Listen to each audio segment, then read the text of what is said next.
अत्यंत सरलता से और एक ही पत्र में परम सद्गुरु श्री जी ने अपने आने वाले दशकों तक क्या सदियों तक के जीवन का मार्ग हमको बता दिया है। कितनी सरलता से और मुक्त भाव से उन्होंने अपना विचार सामने रखा है। और ये अगर हम विचार समझ जाए तो हमारे जीवन की डोर किसके हाथ में है और वो हम किस मार्ग पर ले जा रहे हैं, ये हमको आसानी समझ में आ सकता है। मैंने पिछले 2 बार हमारा जो सत्र हुआ, आप सबको शायद अनेक लोग ऐसे भी होंगे यहाँ पे जो शायद उन सत्रों में नहीं थे, लेकिन आपको अत्यंत आनंद से मैं बताना चाहता हूँ कि अब तक हमने लगभग 70 प्रशिक्षकों का यहाँ पे प्रशिक्षण शिविरों के माध्यम से शिविर पूर्ण किए हैं और 70 हमारे कार्यकर्ता आज प्रशिक्षित हैं और अपने कार्य के लिए सज्ज हैं। आने वाले काल में अधिक लोगों के लिए भी इन प्रशिक्षण शिविरों का आयोजन करने का प्रयास शुरू है और आशा है कि वर्ष के अंत तक हम 200 से ज़्यादा लोगों तक इस प्रशिक्षण शिविर के माध्यम से अग्निहोत्र का विचार रखने का सामर्थ्य हम लोगों तक पहुंचा पाएंगे। इससे होना क्या है, जैसे अभी हमने गुरु जी के शब्दों में सुना कि आने वाले समय में धर्म कार्य के लिए, अग्निहोत्र प्रचार कार्य के लिए परिस्थिति अनुकूल बनती जाएगी। इस अनुकूलता को समझने के लिए भी हम सज्ज होने चाहिए। होता है ऐसा है कि हम समाज में और समाज के घटनाक्रमों में और उससे उत्पन्न होने वाली ग्लानि में इतने मग्न हो जाते हैं कि हम ये भूल जाते हैं कि हम अग्निहोत्री हैं। अग्निहोत्री होने का मायना क्या है, अग्निहोत्री होने का अर्थ क्या है, अग्निहोत्री होने का महत्व क्या है, ये हमको याद दिलाना पड़ता है बार बार। हम समाज में जो भी विचार प्रवाह होते हैं, समाज में जो भी एक विचारधारा होती है, उसमें इतने गुम हो जाते हैं कि हम हमारे मूल विचार से कभी कभी दूर चले जाते हैं। इसलिए मैंने देखा है कई अग्निहोत्र परिवार के अपने जो है वो भी आज असमंजस की परिस्थिति में है कि क्या हो रहा है, क्या होने वाला है, कैसे होने वाला है, भविष्य में क्या होगा, हमारा क्या होगा, बाल बच्चों का क्या होगा। ऐसे विभिन्न हमारी समस्याओं से हम भी जूझ रहे हैं। और हमने देखा है कि श्री जी ने कहा है कि आप अपने जीवन की सत्ता अब हमारे हाथ में दे देवे। इतने इस सहज वाक्य को समझना हम शायद भूल गए और हमने एक विचित्र दिशा में अपने जीवन का प्रवास बनाए रखा। और उसमें बहुत सुंदर वो कहते हैं कि अगर आप करना चाहो तो अवश्य होगा ही, ना करना चाहो फिर भी आपको उस विकृत या बदली हुई मानसिकता से मूल प्रवाह की ओर लाने का प्रयास गुरुजी करेंगे। किंबहुना उसका आपको ग्वाही देते हैं कि हम करेंगे ही करेंगे, आप चाहो ना चाहो। आपको अगर पवित्र अग्नि ने चुना है, आपकी अगर पवित्र अग्नि ने अग्निहोत्र करने के लिए, अग्निहोत्र आचरणकर्ता बनने के लिए आपकी अगर यहाँ पे एक सिलेक्शन हुआ है तो आप आशीर्वचित हैं, आप भाग्यवान हैं। आप परम सद्गुरु जी ने ऐसा कहा है कि आप मेरे धर्मपुत्र हैं, तो उस नाते से आपको कभी वो भटकने नहीं देंगे। इतना हो सकता है कि आपका जीवन प्रवास आपको कुछ परिस्थितियों में से ले जाए जो आपको प्रशिक्षण पूरा करने के लिए मदद करे, आपकी मनोभूमिका जो है उसको बदलने के लिए मदद करे। हमें भूल जाते हैं कि हमारा अस्तित्व जो होता है, हमारा व्यक्तिमत्व जो होता है, हमारे विचारों का जो प्रवाह होता है वो हमारे अनुभवों पर बनता है। बचपन से लेकर आज तक हमने जितने भी अनुभव लिए होंगे, जितना भी हमारे जीवन में घटनाक्रमों का एक श्रृंखला रही होगी, उन सारी घटनाओं से, उन सारे अनुभवों से हमारे व्यक्तिमत्व बना है, हमारा विचार बना है, हमारा आचार बना है, हमारा सारा सर्वस्व, परिवार का सर्वस्व, हमारी निर्णय लेने की क्षमता, हमारी सोचने की क्षमता, हमारी आनंद व्यक्त करने की क्षमता, हमारे डरने की क्षमता, ये सारा जो भी हमारा अस्तित्व है ये पिछले कुछ वर्षों की विचारधारा पर आधारित है, ऐसा हम समझते हैं। बल्कि हम भूल जाते हैं कि वेदों ने जन्मों जन्म का इस प्रवास का वर्णन किया है। हमारा जो ये व्यक्तिमत्व है वो अनेक जन्मों के प्रवास से यहाँ तक आया है, अनेक जन्मों के संस्कार लेकर हम आज तक आए हैं। और आज हमारा जो वर्तन है, आज हमारे जो विचार हैं, इन सारे दशकों से, इन सारे शतकों से हमने जो विविध भूमिकाओं में इस जीवन को जिया है, उन सारे अनुभवों को लेकर आज हम यहाँ तक पहुंचे हैं। तो अग्निहोत्र क्या करता है? अग्निहोत्र वो एक ऐसी प्रक्रिया है जो इन सारे विचारों के संस्कारों को दूर कर कर मूल प्रकाश की ओर हमें ले जाता है। इतना सशक्त और इतना प्रभावशाली ये एक शास्त्र है जो केवल इस जन्म के विचारों में शुद्धि न लाते हुए अनेक जन्मों के हमारे संस्कारों को मिटाकर एक पवित्रता, एक तरल भाव हमारे मन में निर्माण करता है। जब हम सौमनस्य कहते हैं कि अग्निहोत्र के माध्यम से क्या प्राप्त होता है, सौमनस्य प्राप्त होता है। सौमनस्य मतलब क्या? मन की तरल अवस्था प्राप्त होती है। मन की तरल अवस्था मतलब क्या? हमको ऐसा लगा कि विचारों से मुक्त हमारा मन होगा। इतनी छोटी सी उसकी व्याख्या नहीं है। साम्यावस्था की या सौमनस्य की व्याख्या वेदों को अपेक्षित क्या है कि एक ऐसी मन की भूमिका बने जहां पर हम क्लेश मुक्त हो, दोष मुक्त हो, कर्म मुक्त भी हो, और हमारा जो तरल अस्तित्व है, जो शुद्ध चित्त है, वो प्रकाशित होकर मन और शरीर में प्रकाशमय एक सामर्थ्य का हमको परिचय होवे। इस अवस्था की ओर हमें अग्निहोत्र ले जाता है। मैंने उस प्रशिक्षण शिविर में कहा था, ये अग्नि जो है ये एक दरवाजा है ईश्वरीय सृष्टि और हम मानव निर्मित सृष्टि के बीच का। हम उस दरवाजे से जाकर ईश्वरीय सृष्टि में जब हम प्रवेश करते हैं तब हमारा चित्त जो है वो सर्वतः पुनीत हो जाता है, सर्वतः ऊर्जित हो जाता है, और उस ऊर्जा के माध्यम से हमको हमारे जीवन को समझने में, हमारे अस्तित्व को समझने में, हमारे भावों को समझने में, हमारे आने वाले कल में, हमारे आने गए हुए कल में समन्वय लाने में मदद करता है। तो ये जो एक प्रक्रिया हमको दी है गुरुजी ने अग्निहोत्र की, इस माध्यम से हम क्या करते हैं, जन्मों जन्म के हमारे इस प्रवास को हम इस क्षण तक लाकर आगे का प्रवास जो है वो ऊर्जित बनाने का हम प्रयास करते हैं। तो अगर आप अग्निहोत्री हो तो इस द्वंद्व में कभी आप नहीं हो सकते कि हमारा क्या होगा। आपका जो भी है वो कल्याण की ओर ही जाएगा। आपका सारा सर्वस्व सुरक्षित है, इसका उन्होंने लिखकर उसकी ग्वाही परम सद्गुरु श्री जी ने दी है। तो हम इसको याद दिलाने की आवश्यकता है। अगर जीवन का प्रवास आज तक जैसा भी रहा होगा, इस क्षण से आगे वाले जो प्रवास अपना है वो मात्र अग्नि के माध्यम से ऊर्जित, प्रवाहित और सामर्थ्यवान बने, यही गुरु जी की प्रार्थना ईश्वर से है। और हमसे एक ही अपेक्षा है कि आप अपना जीवन सामर्थ्यवान बनाएं, आप अपना जीवन सक्षम बनाएं, और उस जीवन प्रवास में जितने भी लोग आपसे मिले उन सब से इसी विषय को आप साझा करें, उनसे बांटें, और जो प्रेम आपको मिला वो सब तक पहुंचाए। ये समझना बहुत मुश्किल नहीं है, ये समझना बहुत क्लिष्ट नहीं है, लेकिन हम थोड़े भटक से गए थे, शायद थोड़े दूर चले गए थे शायद, क्योंकि मैंने कई बार देखा है, अपने भी जो अग्निहोत्र आचरण करता है वो आज भी इस द्वंद्व में कई लोग जीते हैं कि आने वाले समय में विनाश होगा, आने वाले समय में समाज जो है वो किस मानसिकता से जाएगा पता नहीं, उसमें हमारा क्या होगा। अगर विनाश होना भाग्य में है तो उसका रोकने के लिए भी हम बैठे हैं ना, हम लोग क्या करेंगे फिर? अगर हम यहाँ अगर जीवित हैं, मतलब हम आने वाले विनाश को रोकने के लिए, उसको सीमित करने के लिए और मानव समाज को एक नए प्रकाश की ओर ले जाने के लिए बैठे हैं ना। आप भूल जाते हैं कि हम यहाँ पे कर्तव्य करने के लिए आए हैं। ये हमको लौकिक जीवन नहीं है, ये हमारा अलौकिक जीवन है। अगर आप अग्निहोत्री हो तो आपको ये मालूम होना चाहिए कि हम यहाँ पे आकर जन्म लेकर, घर बनाकर, परिवार बनाकर मृत्यु तक जाने के लिए नहीं आए हैं। अगर उतना ही संक्षिप्त हमारा जीवन होता तो ये पवित्र अग्नि हमारे घर में प्रवेश नहीं करता। अब जो कोई भी हो, जहाँ कहीं भी हो, जैसे भी हो, जो भी आपका नाम हो, जो भी आपका काम हो, ये सारा जो आपका परिचय है ये क्षणिक परिचय है। मूल परिचय आपका क्या है कि आप एक अलौकिक एक धाम से आए हो, एक भगवत धाम से आए हो। आपको इस कार्य के लिए यहाँ भेजा गया है। इस अनुभूति को प्राप्त करना सबसे प्रथम आपका कर्तव्य होना चाहिए कि हम कहाँ से आए हैं, यहाँ पे क्यों आए हैं और क्या कार्य हमसे अपेक्षित है। इसका अगर हम चिंतन करने बजाय अगर हम बाल बच्चों के चिंतन में ही अपना जीवन व्यतीत कर रहे होंगे तो आप अपने इस संधि को गवा रहे हो, उसको आप दूर कर रहे हो, ऐसा आपको मालूम होना चाहिए।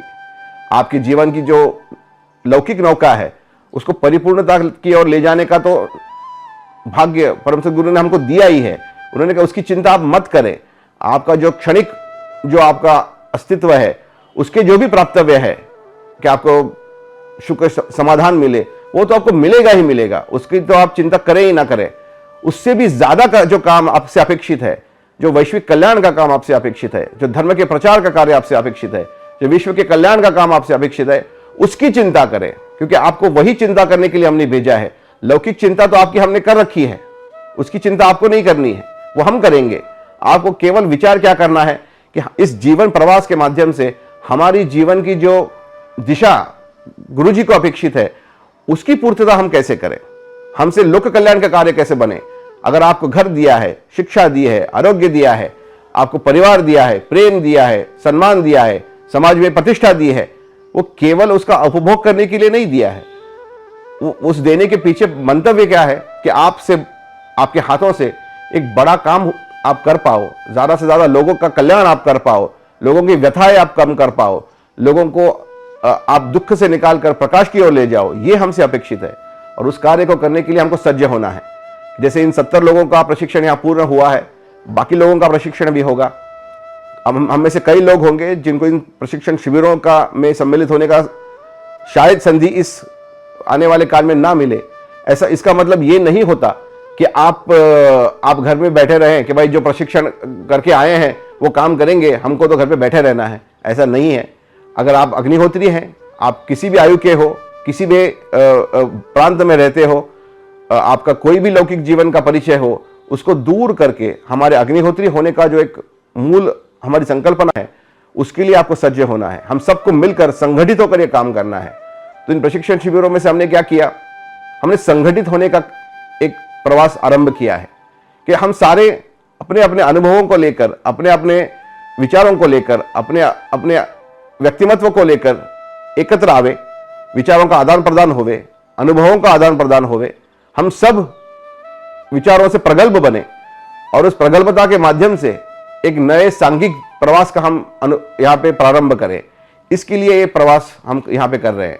कई लोगों ने मुझसे पूछा था कि प्रशिक्षणों की क्या आवश्यकता है। हम लोग तो अग्निहोत्र करते हैं, हम लोग प्रचार करने के लिए तैयार भी है, तो हम लोग क्यों ना जाकर प्रचार शुरू करें। कर भी सकते हैं, करना भी चाहिए, लेकिन अगर हम एक संघ हो, सब मिलकर एक विचार से बोले, समवो मनाउसी जानताम, ये अगर हम तक प्राप्त कर पाएंगे, हमारे सबके मन, हमारे सबकी क्षमताएं, हमारे सबके अनुभव, हमारे सबके जो भी सामर्थ्य है, वो अगर संगठित हो तो कार्य कई गुना बढ़ सकता है। अनेकों लोगों तक हम पहुंच पाएंगे, ज्यादा से ज्यादा प्रांत हम यहाँ पे पूर्ण कर पाएंगे। हमारे जीवन को अगर केवल, जैसे हम लोग, मैंने कई लोगों से सुना है कि लोग कहते हैं कि जीवन हमको वैराग्य के लिए है, कि जीवन में वैराग्य खोजना है। अगर उतनी संक्षिप्त आपकी जीवन की भूमिका होगी तो आपको धीरे धीरे समझ में आने लगेगा कि वैराग्य की प्राप्ति करने के लिए जीवन व्यतीत करने की आवश्यकता नहीं है। वैराग्य तो अपने आप आ जाता है, उसके लिए अलग प्रयास करने की आवश्यकता नहीं होती। प्रयास किस लिए करना है कि जीवन परिपूर्ण हो, जीवन संपूर्ण हो, जीवन हमारा जो यात्रा है वो भिन्न रंगों से भर जाए, आनंद से भर जाए, उत्सव से भर जाए। इसके प्रयास में अगर आप होंगे तो वैराग्य अपने आप आ जाएगा। उसके लिए हम, कई लोगों के लिए वो होता है कि हमको क्या करना है पता नहीं होता है। अगर आप अग्निहोत्री हो तो आपको पता है कि सायं प्रातः अग्निहोत्र करें, ज्यादा से ज्यादा अग्नि सेवा में रहे और शक्य उतने लोगों तक इस दिव्य संदेश का आप प्रचार करें। इतना ही किया तो भी हमारा जीवन परिपूर्ण भी होगा, हमको वैराग्य की प्राप्ति भी होगी, ऐश्वर्य की प्राप्ति भी होगी, आनंद की प्राप्ति भी होगी। तो हमारा जीवन प्रवास जो है वो अब नया है, हमको यह लक्ष्य याद रखना चाहिए। हम भूल जाते हैं कि हम इस सामाजिक जीवन को जीने नहीं आए हैं, हम एक अलौकिक जीवन को जीने आए हैं। वो अलौकिक जीवन क्या है कि हम अपने सामने समाज को, इस विश्व को परिवर्तित होते देखें, उसको बदलता देखें, अनेक अनुभवों से जाता देखें, साथ में अपना जीवन भी हम व्यतीत करें, उसमें भी आने वाले अनुभवों को हम एकत्रित करें, उसकी भी पूंजी बनाएं, उन अनुभवों के माध्यम से अपने व्यक्तिमत्व का विकास करें। आपको ऐसा कोई भी अनुभव नहीं आएगा जो आपको व्यथा और पीड़ा ही केवल देगा। आप अगर मुड़कर देखो तो आपके जीवन में आने वाले सारे अनुभव, सारे जो भी स्थित्यंतर है, वो केवल और केवल आपको प्रगल्भ बनाने के लिए आए हैं, ये आपको समझ में आएगा। तो इन सारे विचारों को लेकर, इस सारे प्रशिक्षणों को लेकर हम एनी विच वेज प्रवास करते हैं। जब हम एकत्रित आते हैं यहाँ पर उन सब टीचिंग्स को लेकर, तब हमको समझ में आता है कि यार कितना कुछ सीखने जैसा था, हम सीखना रह गया। कितने अनुभवों से हम कुछ अच्छा ले सकते थे, वो अच्छा लेना रह गया। हमने क्या लिया? हमने केवल दुख लिया, हमने पीड़ा लिया, हमने उसमें से व्यथा लिया, हमने उसमें से डिप्रेशन लिया। हम क्या लेना चाहिए था? हमको मोटिवेशन लेना चाहिए था। हमको इस सांसारिक जीवन से दूर होने की एक सीख लेने की आवश्यकता थी, अपने अलौकिकता को पहचानने की आवश्यकता थी, उसकी ओर मार्गक्रमण करने की आवश्यकता है। आज भी समझी है, आज भी हमारे लिए एक अपॉर्चुनिटी है, उसको हमको अभी गंवाना नहीं है। आपको ऐसा लगता होगा कि आप व्यवसाय करो, कोई भी आप नौकरी करो, धंधा करो, व्यवसाय करो, शिक्षण आप लो, घर गृहस्थी संभालो, ये तो करना ही करता है, कोई नहीं करता है, सब लोग कर रहे हैं। तो फिर हम में और बाकी समाज में फर्क क्या है?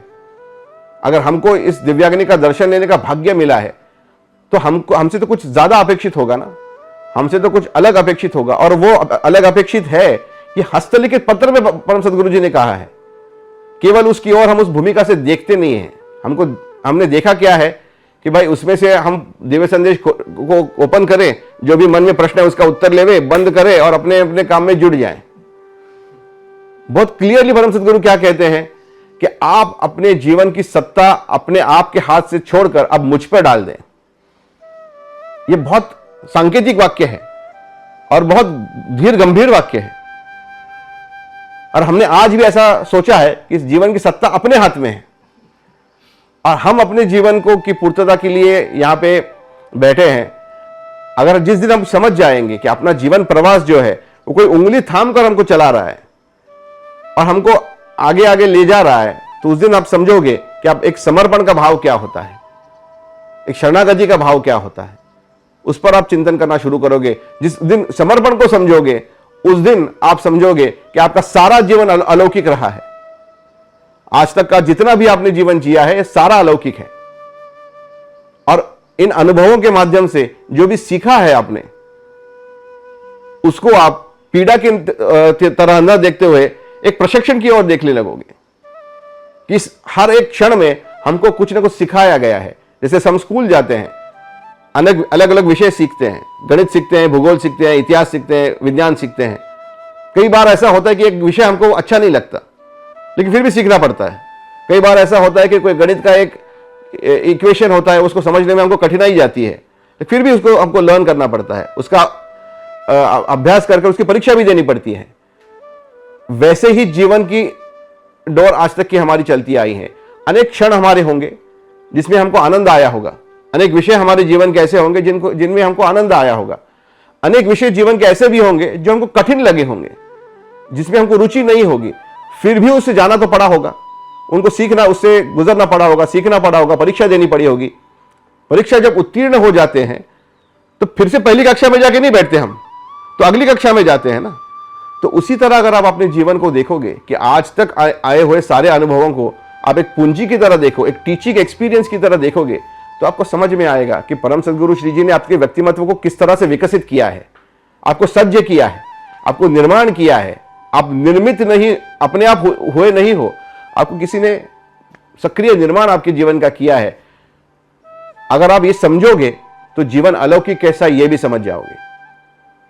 तो फिर आप अपने जीवन की, अपने परिवार की सत्ता अपने हाथ में रख के बजाय परम सदगुरु जी के चरणों में स्वाधीन कर दोगे और फिर केवल और केवल अपने अलौकिकता को समझने का प्रयास आप करने लगोगे। और ये नए जीवन का प्रवास है। अगर आप अग्निहोत्री हो तो सीना तान कर चलने का आपको आदत डालनी होगी। हम लोग हमेशा नीचे झुककर देखते हैं। अब नीचे झुककर देखते हैं तो केवल हमको अंधकार दिखता है, हमको दुख दिखने लगता है, हमको असमंजस दिखने लगता है। अगर नजर ऊपर करके सीना तान के चलोगे तो आपको समझ में आएगा कि आप कितने सामर्थ्यवान हो और फिर दूर का मार्ग आपको दिखने लगेगा, आपको आपका ध्येय दिखने लगेगा, आपको सुख और शांति का ये जो मार्ग हमको दिया है उसका प्रकाश दिखने लगेगा। तो नजर ऊपर करके सीना तान कर जीवन को हम जब जीना सीखेंगे, उस सामर्थ्य को हम जब समझना शुरू करेंगे, तब हम गुरु जी के इस दिए हुए संधि को हम न्याय कर रहे हैं, ऐसा होगा। अगर आप जितने भी अग्निहोत्री हैं, यहाँ पे जितने भी लोग होंगे या जितने भी लोग इसको बाद में देखेंगे या जितने लोग ना हो उन तक आप ये विषय पहुँचाएं कि हम अग्निहोत्री है, यही हमारी पहचान है। हमको दूसरा कोई भी नामाभिधान नहीं है, हमारी दूसरी कोई पहचान नहीं है। हम किसी भी प्रांत, भाषा, वर्ण, इन सारे क्षणिक भूमिकाओं से दूर जा चुके हैं। हमारा केवल और केवल एक ही परिचय है, हम अग्निहोत्री है, हम धर्म प्रचारक है, हम परम सदगुरु श्री जी के धर्मपुत्र हैं। यही हमारा परिचय है, यही हमारी समाज में आइडेंटिटी है और हम सब एक साथ है। हम कहीं भी हो, मैंने कहा आप दिल्ली में हो, आप हैदराबाद में हो, आप सूरत में हो, मुंबई में हो, आप किसी भी शहर में हो, आप सभी इस अलौकिक वैश्विक परिवार का एक हिस्सा हो। हम सब एक परिवार के भाग हैं, हम सब एक साथ हैं। कितना भी हमको इस परिस्थिति से दूर जाने का हम प्रयास करें, हम जा नहीं पाएंगे। हम इसी जीवन को जीने आए हैं। जब तक आप उससे झगड़ोगे, जब तक आप इस भूमिका से दूर जाने का प्रयास करोगे, आप असमंजस में रहोगे। जिस क्षण पे आप ये समर्पित करोगे कि एक वैश्विक अग्निहोत्र परिवार है, हम सब एक साथ हैं, हम सब ऊर्जित हैं, हम सब अलौकिक धाम से आए हैं, एक ऊर्जित स्थान से हमको भेजा गया है यहाँ पे कार्य करने के लिए, उस क्षण में सडनली आप समझोगे कि आपका जीवन अनराइवल होगा। अनराइवल होना मतलब उसकी परिभाषाएं बदलने लगेंगी, आपकी मनोभूमिकाएं बदलने लगेंगी, आपका मंतव्य बदलने लगेगा, जीवन की ओर देखने की दिशा बदलने लगेगी। और सडनली आप समझोगे कि कितना भाग्य अपना है, कितना प्रकाश हमको मिला है, कितनी बड़ी संधि हमको मिली है। तो अगर आप सब जितने भी लोग आज यहाँ पे हैं, उन सब के लिए तो ये एक स्वर्ण संधि है। आज हम लोगों ने मिलकर इस विचार को हमने यहाँ पे सोचा है, लेकिन जो नहीं है उन तक भी ये विचार पहुंचाए कि इस ग्लानि को झटक दे। अगर मन में कोई किंतु आ रहा होगा, अगर मन में कोई दूसरा कोई विचार आपका हृदय में आ रहा होगा, तो उसको झटक देवे, उसको दूर कर देवे। केवल और केवल यही एक भूमिका हमको अपने हृदय में संजोनी है, और उसी एक भूमिका के माध्यम से जीवन का निर्माण करना है। और वो आप ना चाहो तो भी करना पड़ेगा। अगर चाहो तो बहुत सुंदरता से होगा, न चाहो तो द्वंद्व में कुछ समय बीतेगा, बाद में आपको समझ में आएगा, फिर आप इस प्रवास को करना शुरू करोगे। क्या हम ही एक केवल भाग्यवान है? क्या समस्त समाज भाग्यवान है? हम सभी भागवत धाम से आए हैं, केवल हमको उसका परिचय हुआ है, बाकी लोगों का परिचय हमको कराना है।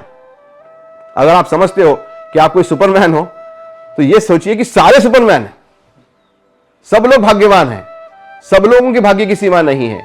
हम तक ही केवल यह विचार नहीं आया है। हम तो भाग्यवान है कि सबसे पहले हमें यह विचार मिला, परम सदगुरु श्री के उनके श्रीमुख से हमें विचार सुनने को मिला।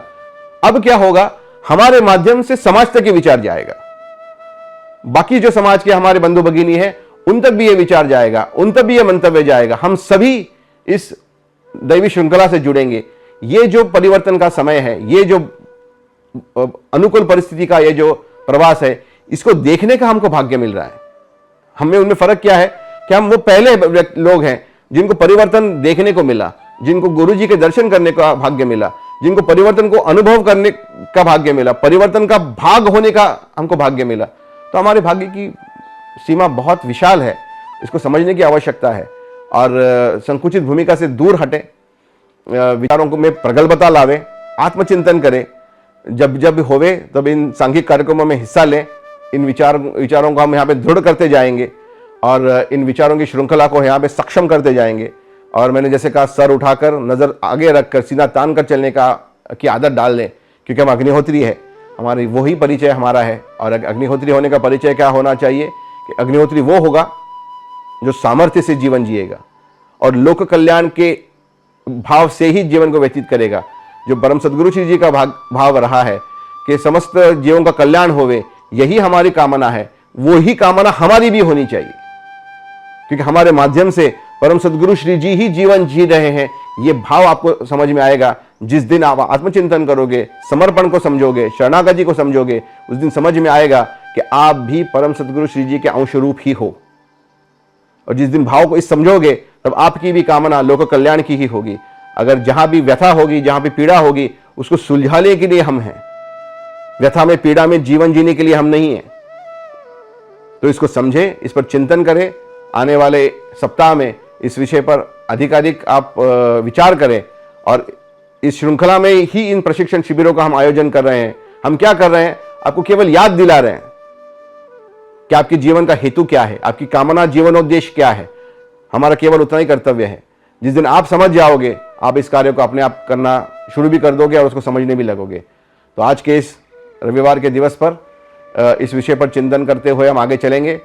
आने वाले सप्ताह में आप चिंतन करते रहें। इसलिए मैंने ये इस शरणागति शिविरों का आयोजन किया है, क्योंकि होता क्या है कि शरणागति के जो कार्यक्रम होते हैं वो अलग अलग शहरों में लोग करते हैं।